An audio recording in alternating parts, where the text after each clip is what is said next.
since you're Tito Boy, wala na an issue. Okay, I just wanna set the record straight with everyone.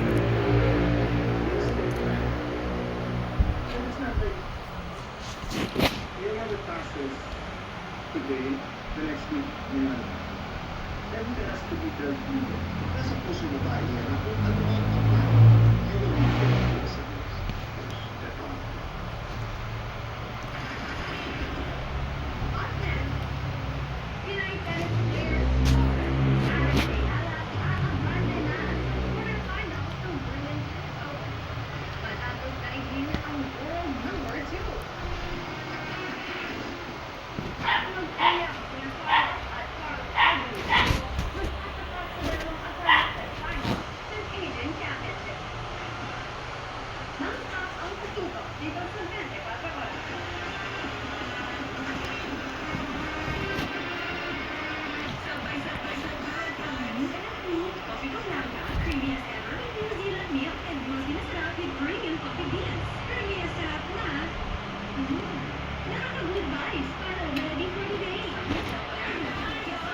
Yun yung pagpunta na, kasi ba, gabi na.